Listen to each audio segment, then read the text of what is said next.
DK Shiv Kumar Siddaramaiah को बयान देने से मना किया गया है। लीजिए आलोक जी, आपकी चिंता, आपकी जो चिंता थी उसी से चल रहा है पूरा मामला। आपने कहा ये इधर के सूत्र उधर के सूत्र, बंद करो सारे सूत्र। डीके शिव कुमार सिद्धरमैया को बयान देने से ही मना कर दिया गया। कहां बयान दे रहे हैं दोनों? इसीलिए तो सूत्रों के हवाले से खबर फैलानी पड़ रही है। सभी विकल्पों पर विचार कर रही है कांग्रेस पार्टी। कहा जा रहा है कि सोनिया जी ने कहा है कि 2.5 साल दोनों को दे दिया जाए। जो पहले रहे वो 2 साल रहे, बाद वाला 3 साल रहे। डीके कह रहे हैं पहले वाले 2.5 साल मुझे दे दीजिए। कुछ तो प्रकाश डालिए सर। दोनों कुर्सी, ये वाली फोटो तो इतनी वायरल हुई है, पूछिए मत आलोक जी। दोनों ने कुर्सी पर पड़े हुए पेपर को क्या देखा, लगा कि बस। ये वाली भी वायरल हुई है। हाँ, ये वाली भी वायरल हुई है एकदम। हाँ जी, लेकिन मुझे लगता है सोनिया जी ने किसी तरह का कोई सुझाव नहीं दिया, जहां तक मेरी जानकारी है। दूसरी चीज ये है कि बयान देने की जहां तक बात है, जब आप ही कह रहे हैं कि बयान दे ही नहीं रहे थे, तो रोकने की आवश्यकता कहां से पड़ेगी? तो अपने सूत्र से पूछिए, वो तो बयान ही नहीं दे रहे थे। तो सिद्धरमैया जी ने दिया था ना, सिद्धरमैया जी दे रहे थे, वो तो इंटरव्यू भी दे रहे थे सर। नहीं, देखिए, इंटरव्यू देना और वो चीजें अलग दे रहे थे। वो कह रहे थे कि मेरे साथ किसी ने ये नहीं कहा कि मैं सीएम बन रहा हूँ। 105 से ज्यादा विधायक है, 130 विधायक हैं जी। सिद्धरमैया जी इंटरव्यू दे रहे थे। किसी ने दूसरे के खिलाफ नहीं बोला, और विधायक तो सभी के पास हैं। वो प्रदेश अध्यक्ष हैं, वो सीएलपी लीडर थे। मुझे नहीं लगता कहीं पर भी इनमें 2+2 की गुंजाइश है। हम लोग बोल रहे हैं। अब मैं आता हूँ वाजपेयी जी के ऊपर। वाजपेयी जी कह रहे हैं कि साहब हमारी छोटी पार्टी है। भाई, छोटी किसने किया आपको? बीजेपी नहीं तो 4 सांसद आपके तोड़ के ले गए। अभी भी आप बीजेपी की माला जप रहे हैं। खैर चलिए। फिर आया, 4 लोगों ने बयान दिए, 4 नेताओं के बड़े नाम दिए। चारों ने मना किया कि हम पीएम के कैंडिडेट नहीं हैं। फिर बात आई चेहरे की। सब पूछ रहे हैं मोदी जी के पैरेलल चेहरा कौन होगा, और वाजपेयी जी वकालत कर रहे हैं। वकील साहब पीछे हैं, नलिन भाई। बीजेपी कह रही है मोदी जी का चेहरा हटाओ, मोदी जी के चेहरे से अब नुकसान होने लगा, अब क्षेत्रीय चेहरों को लेकर आओ। और वाजपेयी जी कह रहे हैं मोदी जी के पैरेलल कौन है? पहलवान। अरे भी, पहलवान तो इस लोकतंत्र में जनता है। ये तो नलिन जी ने अभी कहा। मुझे लग रहा है कि वाजपेयी जी बीजेपी वालों को आजकल ठीक से सुन नहीं रहे। आज का जो समय है, आप देखिए, एनडीए वर्सेस यूपीए। यूपीए में कितने लोग थे? उसमें पार्टियां जुड़ी। एनडीए में 2 दर्जन से ज्यादा पार्टियां छोड़कर चली गई। इनके जो बहुत पुराने एलाइज थे वो भी छोड़कर चले गए। और उसका सीधा सीधा कारण ये था कि बीजेपी ने किसी को भी ठगने से नहीं छोड़ा। बीजेपी ने हमेशा अपने एलाइज को बैसाखी बनाया और फिर उसके बाद उनको साफ कर दिया। चाहे शिवसेना हो, चाहे अकाली हो, चाहे जेडीयू हो, कोई पार्टी ले लीजिए आप। तो आने वाला चुनाव जनता वर्सेस मोदी जी की गलत नीतियां होगा, और जनता जाग चुकी है। आप देखिए, आज के पैनल में अंजना जी जैसे बीजेपी हारी है, डिबेट्स का कल्चर चेंज हो गया है। नलिन भाई तो खैर वैसे सभ्य हैं, लेकिन आज देखिए कोई झगड़ा नहीं हो रहा है। बीजेपी को हराओ, झगड़ा मिटाओ। बीजेपी को हराओ, महंगाई मिटाओ। बीजेपी को हराओ, भाईचारा बढ़ाओ। और अब तो पूरा देश कह रहा है कि कर्नाटक ने कमाल कर दिया।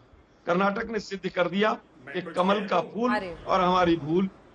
कमल का फूल अब जो भूल हो गई थी। ये भी आलोक जी कि आप लोगों का खींच वाला फेस खत्म हो गया है, जो हर किसी पर गुस्सा उतारते चलते थे, एंकर्स पर भी कूद बरस पड़ते थे। हम लोगों को बड़ा अच्छा लग रहा है कि कम से कम उसके बाद थोड़ी सी विनम्रता आप में भी आई है, और आप लोग हर चीज पर सवाल जवाब का सामना। ये सच है सर, आलोक जी, ये सच है। वरना आप लोग एंकर्स पर इस तरह से बरसते हैं, रिपोर्टर्स पे बरसते हैं, वो अच्छी बात नहीं है। आप जीते हैं, उसका श्रेय आपको दिया जा रहा है, तो थोड़े आप लोग विनम्र हैं। ये देखिए, जहां पर जो जीतता है उसकी वैसे बात होती है। हाँ, मीडिया के साथियों में भी विनम्रता दिखाई दे रही है। ऐसा कुछ नहीं है सर, जो जहां जीतता दिखाई देनी चाहिए। हारने वाले अगर खींच दिखाए तब दिक्कत होती है, वो उससे बचना चाहिए। आपकी बात सिर आंखों पर। एक सेकंड, वो हाथ एक बार नलिन जी को और अनुराग जी को दिखा दीजिए। नलिन जी, जवाब दीजिए जो तमाम बातें उन्होंने कही। हाँ, मैंने सुना आलोक जी ने, मेरे मित्र हैं वैसे तो, पर उन्होंने एक अद्भुत बात कही कि बीजेपी को हटाओ और झगड़ा हटाओ। मतलब ऐसा है, जो स्नेह है इस वक्त, और स्नेह वर्धन जो चल रहा है डीके शिव कुमार जी और सिद्धरमैया जी के बीच, मतलब ये इनका एक नया मॉडल है कि ये सिर्फ स्नेह कहते हैं, झगड़ा नहीं। ऐसे ही राजस्थान में जो 2 वहां मंत्री है, मुख्यमंत्री और एक और मंत्री है, वरिष्ठ मंत्री, इनके बीच में जो स्नेह है वो झगड़ा नहीं है। जो 5 साल से हम सुन रहे हैं वो स्नेह है। तो कांग्रेस की परिभाषा बड़ी अद्भुत हो गई है, जहां झगड़ा होता है उसको स्नेह कह दीजिए तो उम्मीद है कि अब स्नेह हो जाएगा, कौवे को मोर कह दीजिए तो मोर बन जाएगा।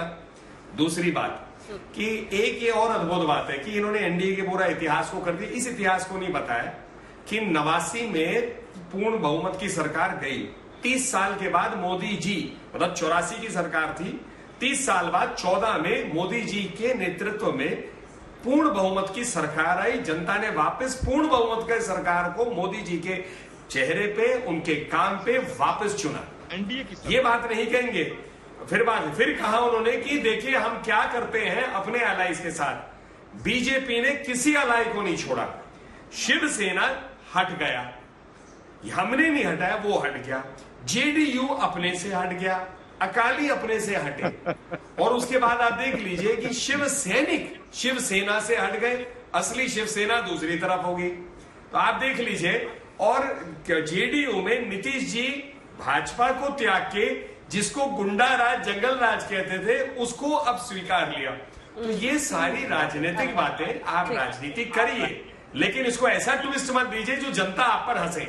देखिए कमाल की बात है कि भारतीय जनता पार्टी वाजपेयी जी की उस बात पर जवाब दीजिए, जवाब दे रहा वो कह रहे हैं कि जितनी पार्टियां उतने पीएम फिर बनाने पड़ेंगे। लेकिन मैं उनको जवाब, देखिए उनके साथ दिक्कत है कि उनको बीजेपी के लिए कुछ बोलना है, इसलिए बोलते रहते हैं। शायद ये देश हमारा है, हिंदुस्तान है, यहाँ हम सबकी अपनी अपनी पार्टियां हैं, हमारा मतभेद हो सकता है, किसी बात पे होगा ही मतभेद, लेकिन मनभेद नहीं है। भारतीय जनता पार्टी की तरह हम मनभेद नहीं रखते किसी के साथ में। और जो भारतीय जनता पार्टी के प्रवक्ता साहब कह रहे हैं कि झगड़ा, अरे भैया आप जितनी चिंता हमारी करते हो या विपक्षी नेताओं की करते हो, पार्टियों की करते हो, इतनी चिंता अगर आपने जनता की कर ली होती, अपनी डिबेट में अगर जनता की समस्याओं की बात की होती, तो शायद आपको ये दिन ना देखना पड़ता, इस तरह की चिंता आपको नहीं होती। समस्या है कि आप हमारी चिंता ज्यादा करते हो। भैया हमने आपको नहीं चुना था, आपको जनता ने चुना था, और जनता के बारे में आप एक शब्द नहीं बोलना चाहते। उसके यहाँ पार्टी में क्या हो रहा है, उसके दल में क्या हो रहा है, कौन उसके दल में आ रहा है, कौन उसके दल में जा रहा है, इसलिए टाइम खत्म हो गया, इसलिए सत्ता आपको नहीं मिली। आप जनता की चिंता कीजिए, और विपक्ष राष्ट्र के मुद्दे पे, देश के मुद्दे पे हमेशा एक दिखाई देगा। महंगाई, बेरोजगारी, किसान,